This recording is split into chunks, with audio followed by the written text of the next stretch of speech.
When Matt grew up, he was the healthiest little boy. He never got sick.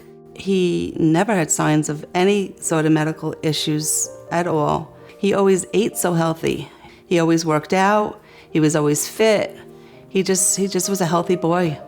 Well, Matt was diagnosed with COVID, but he obviously had like the perfect storm going on with several other issues.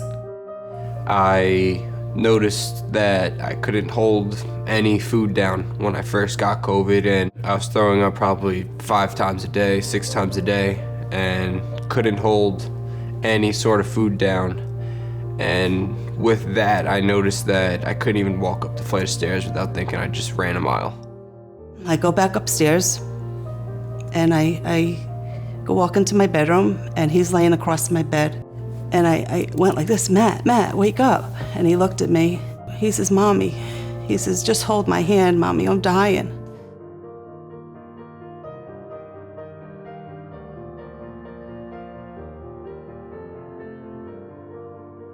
We were called about a really sick young man who was going to be transferred to Cone Children's Medical Center. We looked at his metabolic profile, and he was extraordinarily sick. This is about as sick as you can get. Unfortunately, what was happening is that all his symptoms were being attributed to COVID, not recognizing that this is diabetes. And what happens is, with people presenting later, they're in a worse state of metabolic decompensation, and he was really extremely ill. I don't think he could have gone on many more hours without succumbing. I met Dr. Frank on the next morning. I was diagnosed with type 1 juvenile diabetes. I thought of my 2 oldest brothers.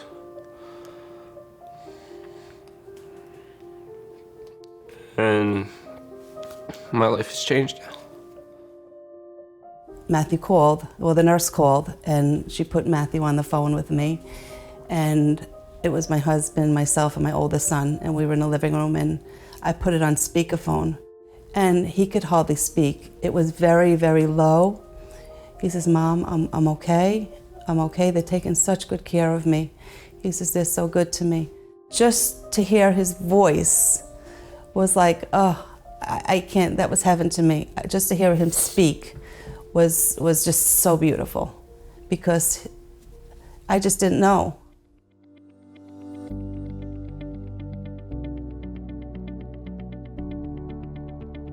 With having diabetes, it's more of the game's on. There's no little cuts, little cheats. It's what you have to do, you have to do it. There's no working around it.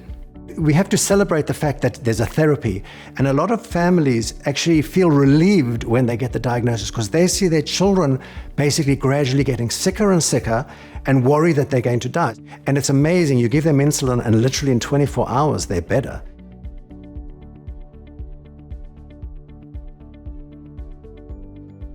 And when he came home that day from the hospital and he walked through that door, I hugged him so hard, I didn't want to let go, because he's my baby. Just knowing that he's happy now and he can move on and live life to the fullest just makes us beam with pride. I think it's a very special thing in the service industry when you can touch people's lives, and I think that's one of the things that we do on a day-to-day basis. And I must say, listening to Matthew and his mom, I was getting a little emotional myself as they were getting emotional, because it is a very special thing to actually hear the impact that you make on people's lives. It makes it all worthwhile.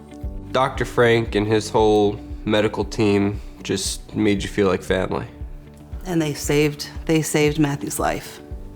They 100% saved my baby's life.